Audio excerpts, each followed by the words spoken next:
Bom, é um prazer muito grande estar aqui com vocês para conversar um pouco sobre o Conselho Tutelar, as noções básicas sobre o Conselho Tutelar, esse órgão novo na estrutura de proteção à criança no Brasil, novo relativamente, já são mais de 25 anos da sua criação, mas que vem se consolidando, vem se transformando dentro da estrutura legal brasileira e dentro da nossa tradição também.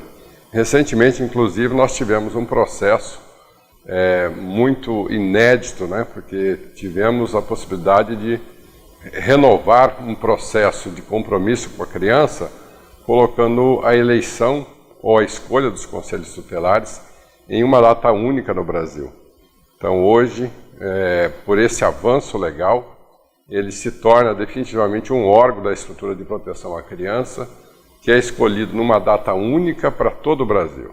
Então, sempre um ano depois da eleição do presidente da República, nós temos então a possibilidade de colocar a sociedade para escolher quem são as pessoas que vão escolher, que vão tocar o Conselho Tutelar nos próximos 4 anos. Também mudou aí o mandato do nosso Conselho Tutelar, que era de 3 anos, agora é de 4.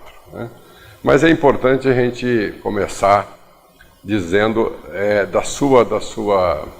do seu significado. Né?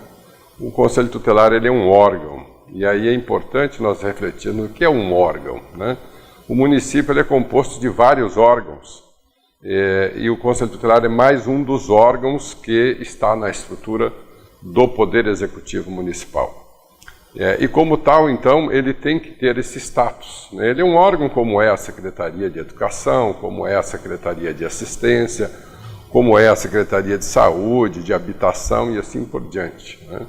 Então ele tem que ter esta consideração por parte da administração e por parte principalmente da rede que atende, defende e protege direitos de criança. Né? Ele é um órgão que veio para fazer um processo de mudança muito grande naquilo que era a tradição brasileira até 1990, quando a criança, sempre a situação dela, por uma situação qualquer que perturbasse o seu direito, era levada à justiça. Agora não. Agora nós levamos primeiro no âmbito administrativo. Se sobrar algum conflito, então você vai para a justiça. Né? E esse órgão, como o próprio direito da criança exige, ele é um órgão permanente, ele funciona 24 horas. Né? Ele não pode ter um horário para abrir e fechar o seu atendimento ao público. Né? Ele funciona 24 horas na sua sede, ou mesmo até à distância, em plantão, mas o fato é que a população tem que contar com os seus conselheiros, os 5 conselheiros de cada conselho tutelar, de maneira permanente. Né? 365, neste ano, 366 dias por ano, 24 horas por dia. Né? Não tem sábado, não tem domingo, não tem feriado. Logicamente que os 5 conselheiros se organizam em regime de plantão para os casos noturno, final de semana e feriado. Mas a sociedade tem que contar com esse órgão de maneira permanente. E como um órgão de direito da criança, ele foi colocado como um órgão autônomo. Está na lei federal, estão nas leis municipais. Autônomo por quê? Ele precisa decidir com autonomia sobre o que fazer diante de uma violação de direitos de criança. E aquilo que ele decide, só um juiz pode rever. Né? Então essa autonomia é tamanha, é muito grande. Né? Quem se sentir contrariado com a decisão do conselho, entra na justiça e só o juiz pode rever a decisão. Nenhum promotor de justiça pode contrariar a decisão do conselheiro. Logicamente que se ele estiver contrariado com a decisão do conselheiro, ele vai à justiça, mas ele por si não pode impedir de que um conselheiro tome uma medida de proteção conforme ele entendeu que deveria ser e os seus colegas apoiaram. Ele é não jurisdicional, quer dizer, ele não pertence ao sistema de justiça, né? Ele pertence ao sistema administrativo. Ele não compõe o sistema de justiça da infância. Ele é um órgão de direitos, mas não compõe o sistema de justiça. Por isso, não jurisdicional. E ele tem uma peculiaridade. Ele é encarregado pela sociedade para zelar pelos direitos da criança e do adolescente. encarregado pela sociedade quer dizer, ele tem obediência à sociedade, né? Ele representa a sociedade no Poder Executivo, estabelecendo então as medidas de proteção. Então ele não representa a administração pública, uma gestão pública de um prefeito, de uma prefeita, não representa a gestão dos vereadores, tampouco dos secretários e secretárias municipais. Ele representa a sociedade dentro do Poder Executivo Municipal. E essa questão dele ser autônomo é muito importante para que a gente possa entender, então, a liberdade que a criança passa a ter quando a sociedade, representada pelo Conselho, decide sobre o que melhor pode ser feito para que o seu direito violado seja corrigido, a situação de violação do seu direito seja corrigida. A autonomia é um dos princípios que fazem e sustentam o Conselho Tutelar como uma nova ferramenta da sociedade para a proteção das crianças, né? Antes, qualquer irregularidade que acontecia, levava-se à justiça. Hoje não, leva-se à sociedade através do Conselho Tutelar. E, então, tanto o Conselho quanto a sociedade são autônomos para decidir sobre o que deve ser feito para que a situação de violação seja corrigida. Essa autonomia ela tem sido muito polêmica, porque às vezes as pessoas confundem um pouco essa autonomia com uma questão de decisão sobre o funcionamento do serviço público. Como ele é um órgão público, ele deve obediência às normas de funcionamento de qualquer órgão público. E aí essa autonomia do Conselho não se aplica em relação a esses aspectos, né? Então, se na Prefeitura existem regras para funcionamento dos órgãos públicos, o Conselho Tutelar vai obedecer essas regras. Logicamente que se uma regra traz algum prejuízo ao direito da criança, então para o Conselho Tutelar se abrem exceções. Mas o fato é que quem abre a exceção é a administração pública. Ela pode decidir o que pode ser diferente na regra de funcionamento dos órgãos para o Conselho Tutelar. Então, como a área de saúde funciona na Prefeitura 24 horas, no Poder Executivo Municipal, também o Conselho Tutelar funciona 24 horas. As exceções que abrem para o funcionamento do serviço de saúde, em relação à parte patrimonial, à parte de equipamentos, de veículos e de servidores, devem ser estendidas também ao Conselho Tutelar.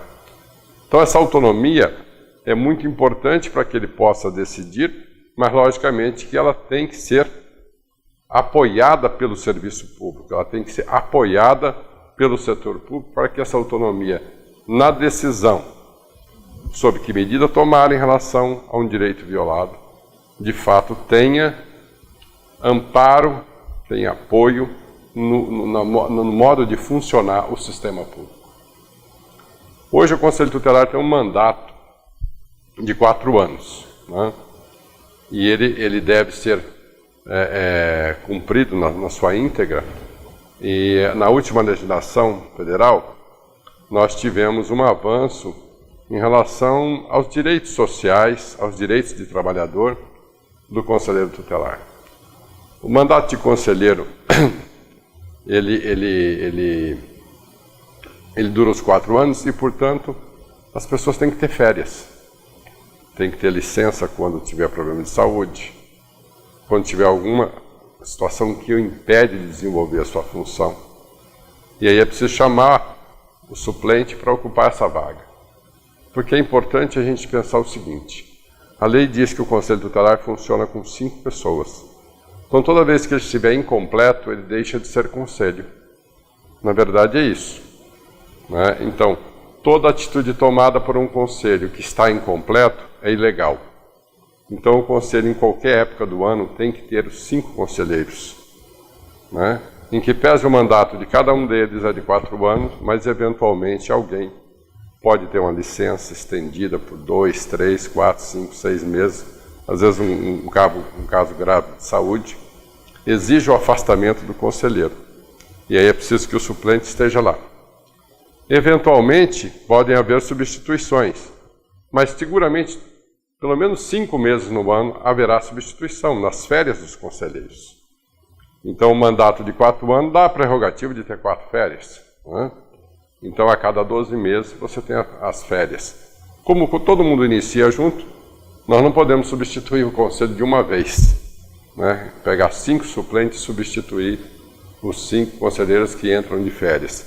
Então, deve ser escalonada essa férias. Né?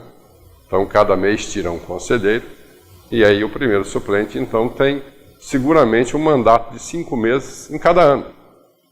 Né? Então, uma vez por ano, o primeiro suplente ocupa o conselho durante 5 meses. Às vezes, e de preferência, que seja seguido, né, em meses consecutivos, né, de tal sorte que ele faz essa substituição e, eventualmente, no afastamento de algum outro conselheiro nesse período, deve ser chamado, então, o segundo suplente e assim por diante. Né? Essa questão do Conselho Tutelar ser subordinado na nossa prática, na nossa cultura, ao Poder Judiciário, ao Ministério Público, é muito mais uma questão de costume do que de fato da lei. Né? Como ele é não jurisdicional, ele não pertence à estrutura do Poder Judiciário, ao sistema de justiça da infância, então, de certa forma, também não se subordina. Subordina à sociedade e à lei. Logicamente, como eu disse antes, o juiz pode rever a decisão de um conselheiro, mas isso, se alguém se sentir contrariado pela decisão desse conselheiro, ele vai à justiça. Ou mesmo o juiz, tomando conhecimento, ele pode, eventualmente, de ofício, decretar a anulação daquela decisão do conselheiro. Logicamente que se o conselheiro entender que o juiz está equivocado, ele pode recorrer. E ele vai recorrer primeiro na esfera político-administrativa, fazendo com que o juiz ou a juíza que tomou essa decisão possa rever a sua decisão, em mantendo, e aí então ele vai levar o caso à Defensoria Pública, ou mesmo, se for o caso de uma criança que tem interesse, ou mesmo a assessoria jurídica da Prefeitura, para que seja apelada aos níveis da lei a sua decisão, para que a sua decisão seja retomada se ele entende que aquela decisão é a mais certa e que há um equívoco na interpretação da justiça. Né? Então, essa independência do Poder Judiciário e do Ministério Público é muito importante. Diz a lei que ele é encarregado pela sociedade e lá na lei está, ou estão, quais são as atribuições e competências. E aí é importante a gente ter presente o que quer dizer a palavra atribuição. Então, a atribuição é uma obrigação. Né? Atribui-se ao Conselho algumas atitudes que ele deve tomar quando o direito é violado. Então, ele tem a obrigação de agir quando o direito de uma criança foi violado. Ele não pode se negar, não é uma decisão, eu vou ou não vou fazê-lo. Se está caracterizada uma violação de direitos, ele tem a obrigação de fazer. Então, a atribuição é no sentido da obrigação. Não é? E a competência no sentido da autoridade. Ele é competente para tomar decisões, ou seja, ele tem autoridade para tomar decisões no âmbito daquilo que são as suas atribuições. Logicamente que ele não pode tomar decisões ao seu bel prazer. O conselheiro tutelar, ele não age sob a sua opinião de vida. Ele age sob a opinião perante aquilo que a lei estabelece como os direitos da criança e do adolescente. Então, ele perante os direitos estabelecidos na lei, ele vai tomar as decisões necessárias para que aquilo seja assegurado de fato. Principalmente quando a criança tem o seu direito ameaçado ou violado, ou o adolescente tem o seu direito ameaçado ou violado.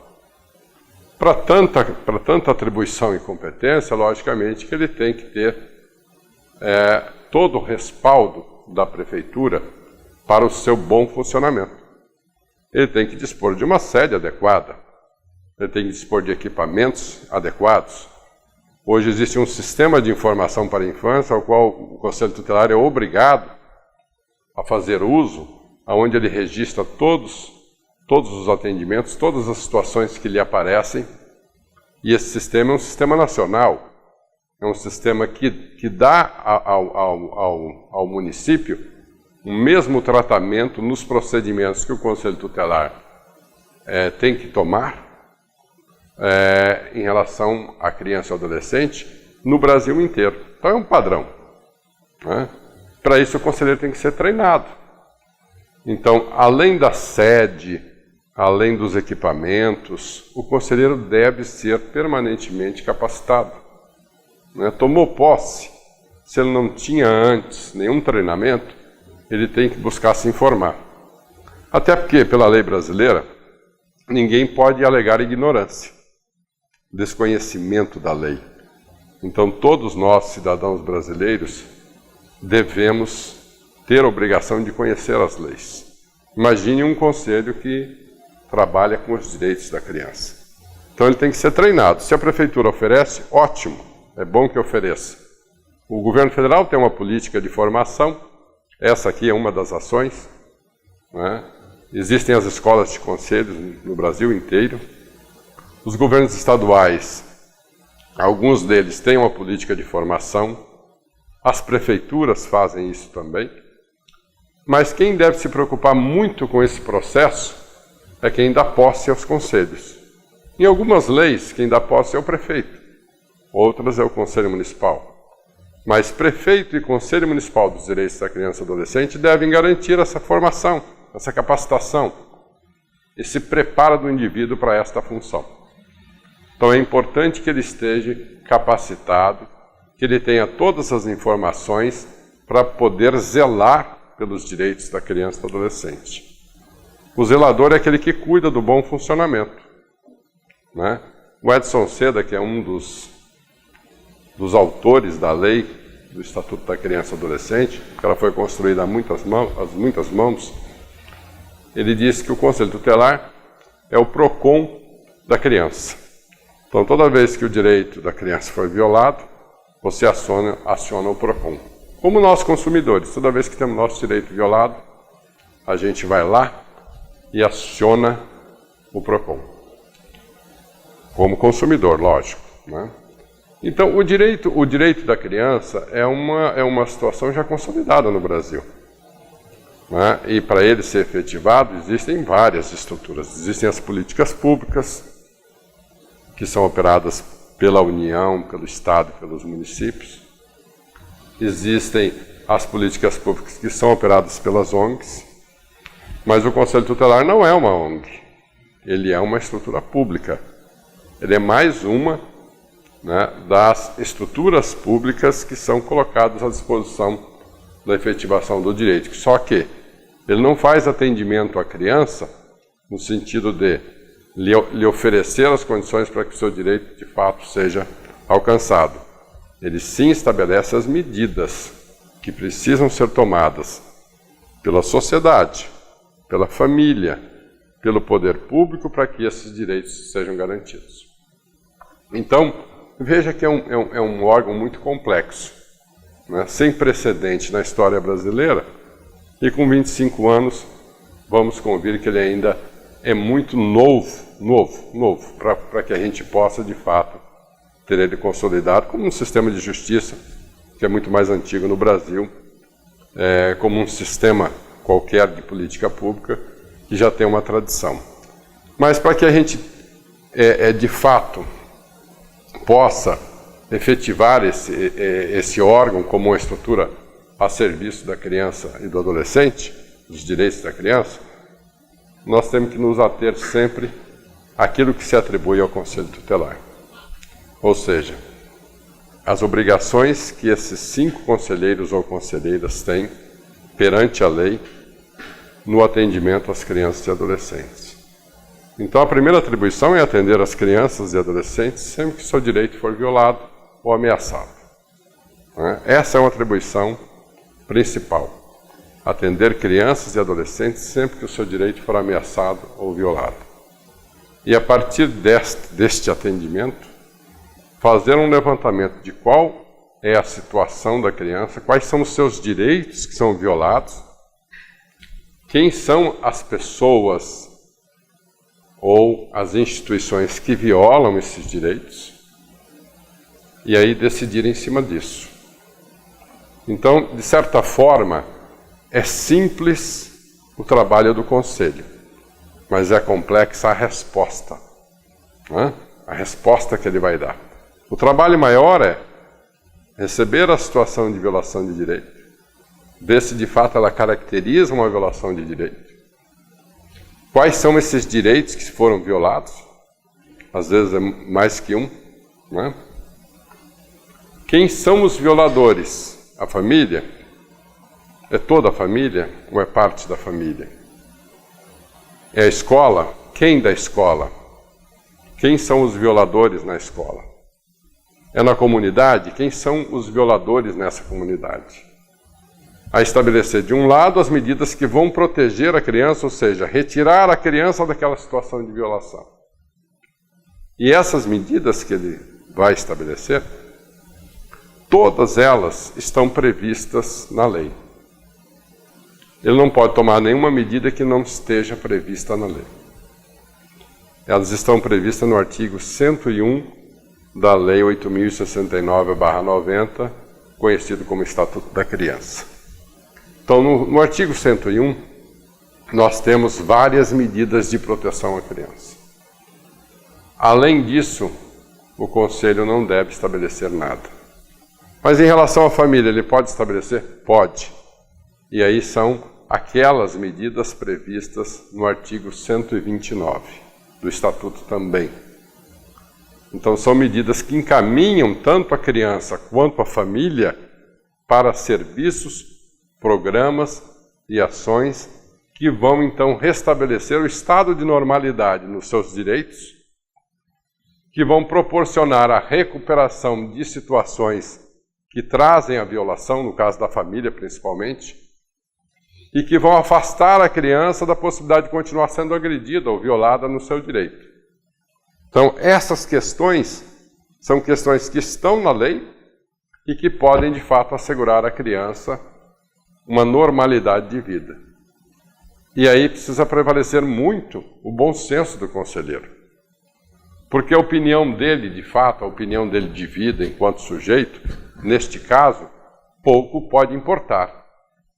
O importante é ele ter uma boa leitura de quais são os direitos violados e quais são as medidas que ele pode aplicar, daquelas previstas no artigo 101 para a criança e no artigo 129 para a família, que de fato vão resolver o problema.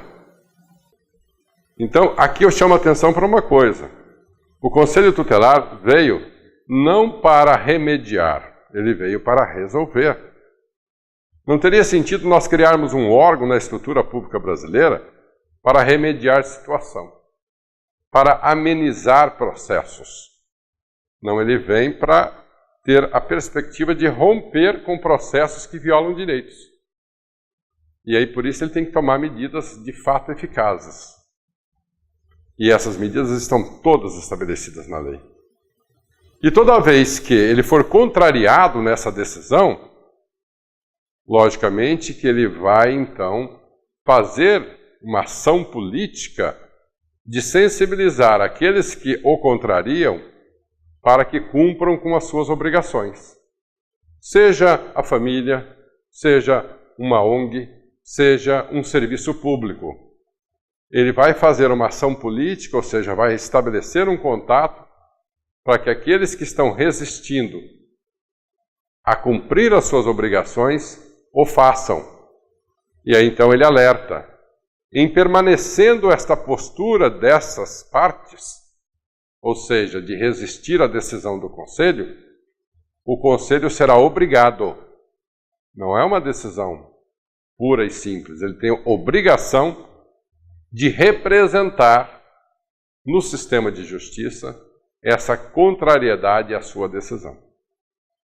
Então aí ele vai a uma instância de justiça. Fora isso, ele tratou sempre em instâncias administrativas, com a família, com a comunidade, com as organizações sociais, com os serviços públicos do Poder Executivo, principalmente municipal, às vezes estadual, quando é o caso.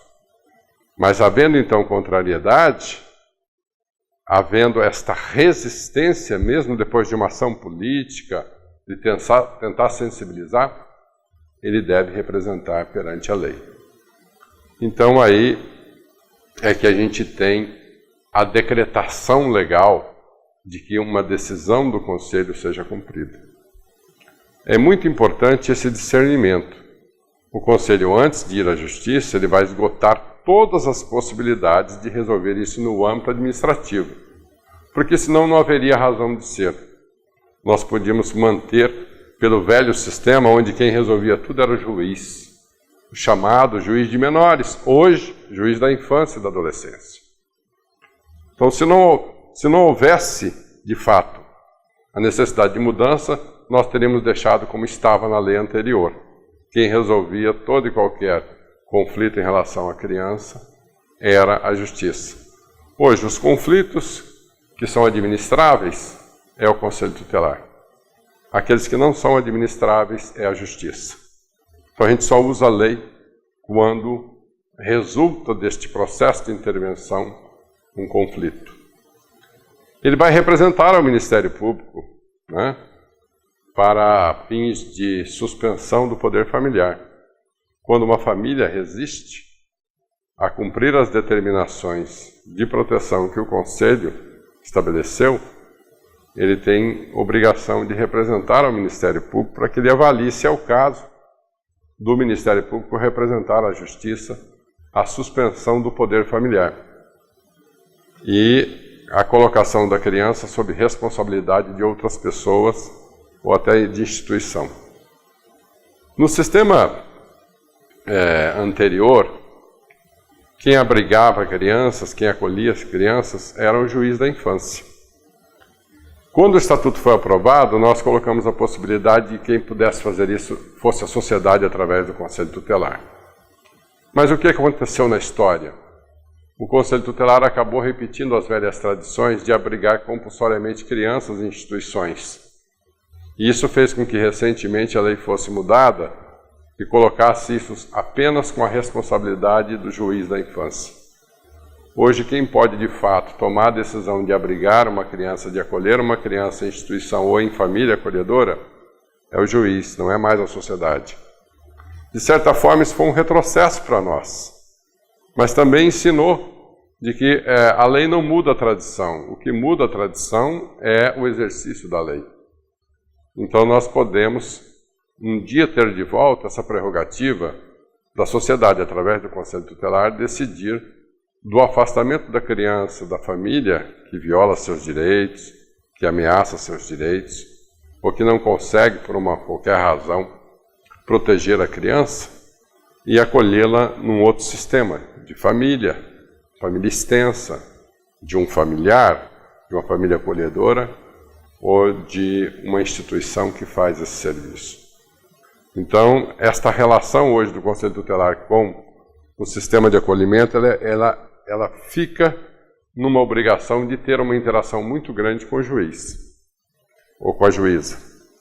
Logicamente que como a justiça não é tão capilar, não é tão local e presente quanto o Conselho Tutelar, que isso acaba por provocar muitos combinados entre o juiz, a juíza da infância e o Conselho Tutelar para o acolhimento imediato de crianças. Mas isto não é mais uma prerrogativa e um poder do Conselho Tutelar. Essa foi uma grande perda para nós e para as crianças, mas nós podemos ter essa competência de restabelecer.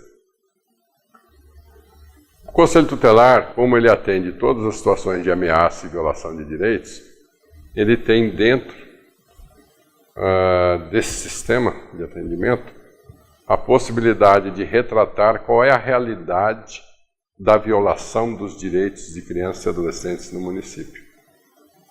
Como tal, ele deve oferecer aos órgãos competentes, principalmente do Poder Executivo, como se dá a dinâmica de violação dos direitos da criança, as informações que o Conselho Tutelar pode produzir através dos relatórios do sistema de informação e através das suas anotações, das suas deliberações, são importantes para a tomada de decisões dentro do município. Então, hoje nós temos uma oportunidade concreta do município, através de um órgão municipal, oferecer os dados da realidade de violação de direitos de crianças e adolescentes. Essas informações são importantes para a gestão pública, são importantes para o Conselho Municipal dos Direitos da Criança e do Adolescente.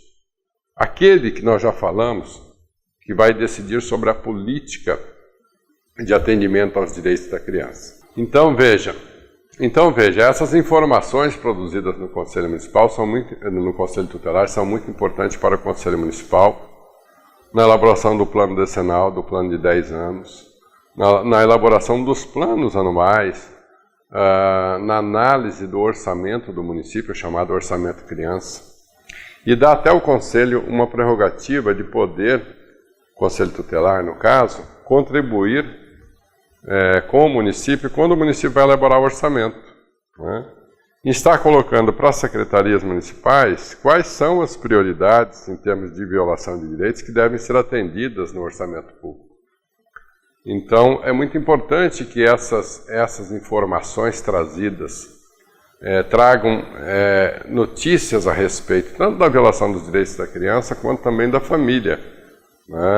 A própria estabelecimento de medidas em relação à família do artigo 129, muitas vezes o município não tem esses serviços lá previstos, né? De orientação, de tratamento, de atendimento à família, aquelas previstas no artigo 129. A do 101 até, que é em relação à criança, a maioria dos municípios tem, exceto quando se diz respeito ao tratamento psicológico, nem todos têm, e o tratamento também a crianças que são dependentes de álcool e droga, assim como também para seus familiares. Essa é uma situação em que o Brasil enfrenta, sem nenhuma distinção de região, a dificuldade de atender crianças e adolescentes em saúde mental, né? Nos grandes municípios existe alguma iniciativa, existe algum serviço, mas não dá conta da demanda, né? Mas isso não faz com que a criança tenha o seu direito suspenso. Então, cabe ao Conselho Tutelar estar mostrando justamente para os órgãos da administração pública a necessidade de implementar esse serviço ou até, eventualmente, contratar esse serviço de maneira temporária. E o não atendimento, logicamente, que suscita ao Conselho a decisão de buscar representar, junto ao sistema de justiça, o não acolhimento dessas situações de que crianças e adolescentes precisam, né? Então, promover a execução das suas decisões sempre é uma coisa muito complicada para o Conselho, né? Ele deve não abrir mão de que as suas decisões sejam de fato atingidas, né? Mas ele tem que ter sempre uma boa relação. Ele é um órgão essencialmente político, né? Ele não é um órgão só burocrático, que está lá fica estabelecendo medidas e ameaçando outros, não. Aliás, o Conselho Tutelar não ameaça ninguém, né? Ele alerta aqueles que faltam com as suas obrigações em relação ao direito da criança de que ele pode tomar medidas perante a justiça. Não ameaça. Ele não deve jamais ameaçar alguém, né? Ele nunca pode usar abusivamente da autoridade que ele detém para restabelecer os direitos da criança, quer seja com a criança, né, o abuso de autoridade com a criança, ameaçando a criança ou adolescente, quanto à família. Então não ameaça ninguém, né? Ele sempre vai alertar, ele vai chamar a atenção, né? E aí quando ele tomar uma decisão mais radical, ele vai comunicar: olha, eu não tive outra saída, eu tive que ir à justiça para que você pudesse cumprir as suas obrigações, seja a família, seja as organizações públicas e sociais. Mas eu queria chamar a atenção, já no fim da nossa conversa, que existem só 3 hipóteses de que uma criança tenha o seu direito violado. Quando ela viola o seu direito, né, a conduta da criança coloca em risco o seu direito, ameaça o seu direito ou viola o seu direito. Quando a sua família ou seu responsável também viola o direito por ação ou omissão ou abuso, né, na condição de responsável, abusa dessa condição de proteger, cuidar e criar os filhos ou a criança, ou quando a sociedade ou o poder público, o Estado, assim, o mais conhecido, né, viola por ação ou omissão. A sociedade ela tem vários costumes que violam direitos de criança e adolescente, né? Então é possível que a sociedade, e aí distribuída através das suas várias iniciativas de pessoas, de organizações, de empresas, possam violar. Então são 3 hipóteses. E aí que o Conselho Tutelar tem que ter essa lucidez, né? Quem é que violou? Foi a criança? Ela que violou seu direito? Foi a criança ou o adolescente? Foi o pai, os pais, ou foi um responsável? Né? Foi alguém da família? Foi alguém da sociedade? Alguma organização da sociedade? Alguma instituição? Foi o poder público pela ausência, pela não oferta de serviços, né? Ou pela má qualidade dos serviços? O que é que está acontecendo? Então, se ele tiver isso bem claro para ele, ele vai poder tomar a medida cabível, né? E aí, logicamente, que ele vai contar com uma gama de serviços no município, e quando não existe esse serviço, ele vai estar apontando para o Conselho Municipal a necessidade de que esses serviços aconteçam. Sobre a grande polêmica de subordinação ao Conselho Municipal, eu gostaria de assegurar que não existe nenhuma subordinação ao Conselho Municipal. Como ele é um órgão como o Conselho Municipal é um órgão. Então ele não se subordina. Ele subordina a lei, subordina a quem ele representa, que é a sociedade. E toda vez que ele cometer uma falta, ele tem que ser investigado. Então, como é um órgão de proteção à criança, o CONANDA tem sugerido de que se constitua um comitê de ética, né, formado por uma pessoa do Conselho Tutelar, uma pessoa do Conselho Municipal e uma pessoa da administração pública, para que essa equipe, essa comissão, possa, então, medir o tipo de falta cometida por um conselheiro e tomar as medidas necessárias. Então, abre-se sindicância e, se for o caso, abre-se um processo administrativo, podendo a pessoa ser cassada desse mandato por impropriedade, por conduta inadequada, por falta de decoro, né, por falta grave no serviço público. Então, não é porque ele não se subordina que ele está isento de ser investigado em atos de algum conselheiro ou de grupos de conselheiro. Então, ele se subordina, sim, às normas de funcionamento do serviço público, né, ao bem comum, né? Toda vez que ele contrariar nas suas ações o bem comum, os direitos individuais e coletivos, a regra do sistema de funcionamento público, ele vai responder por isso. Então, ele não está acima da lei, né? E nem está acima do bem e do mal, né? E o Conselho Tutelar é composto por pessoas, e pessoas são falíveis, né? Nós não somos infalíveis. Os seres humanos têm lá as suas qualidades, as suas virtudes, mas têm suas fraquezas. Então, por vezes, pode um conselheiro cometer aí um ato que deve ser investigado e pode ter uma suspensão, um afastamento ou até a cassação, né? E isso não implica em nada, isso não ameaça em nada a autonomia. É importante que o Conselho atue sempre em colegiado, porque se fosse para atuar sozinho, a gente não chamaria Conselho, né? A lei já providenciou o nome Conselho, exigindo então essa atuação em colegiado, a atuação em no mínimo 3 conselheiros para decidir sobre uma determinada situação que envolve o direito da criança. Então, a decisão de um conselheiro tem que ser corroborada por pelo menos mais 2 entre os 5 que pertencem a este conselho. Então, diariamente, ele tem que se reunir para ratificar, apoiar as decisões tomadas por um conselheiro ou por uma dupla de conselheiro. Se sugere sempre que tenha uma atuação conjunta de 3 ou, no mínimo, 2 conselheiros. Por quê? Para que se possa ter versões, opiniões diferentes ou pontos de vistas a serem discutidos sobre uma mesma questão, para evitar que as pessoas atuem com base naquilo que ela acha e não naquilo que ela deveria, de fato, levar em conta. Para que a experiência de vida não seja aquilo que predomine na hora de decidir, e sim o direito da criança seja aquilo que vai orientar a decisão de um conselho tutelar. O conselheiro toma atitude, mas quem decide é o conselho. Por isso, essa importância de se trabalhar em forma colegiada.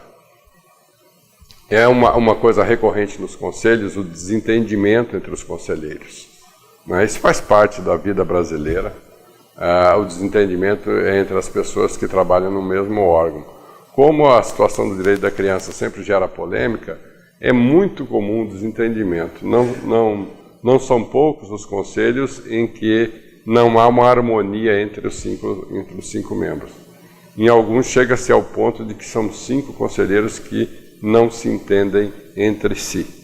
Em alguns você tem 2 grupos lá dentro, e isso sempre é muito nocivo à criança.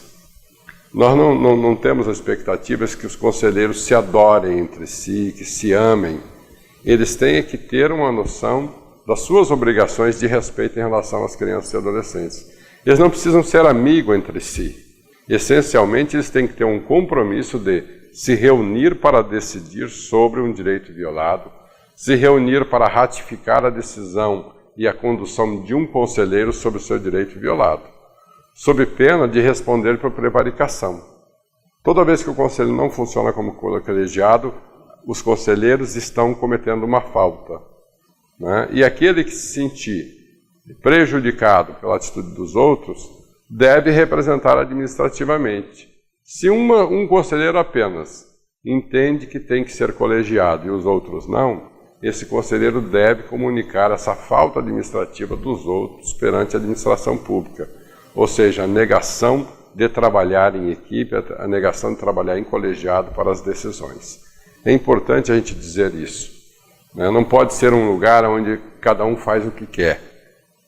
A criança depende do funcionamento desse sistema para que, de fato, toda vez que seu direito for violado, ele seja corrigido de maneira eficaz e eficiente.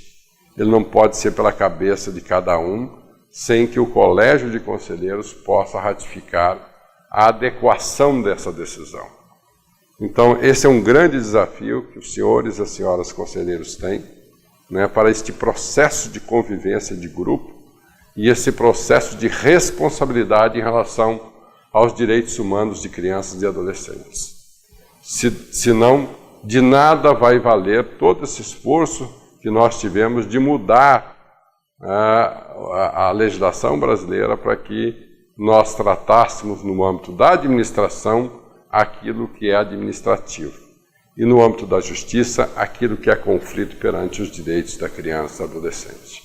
Boa sorte no mandato de vocês, um bom trabalho aos conselhos, aos conselheiros tutelares, e fica aqui o nosso recado de uma grande integração deste conselho, dos conselhos tutelares, com todos os sistemas que defendem, atendem e promovem direitos da criança e do adolescente.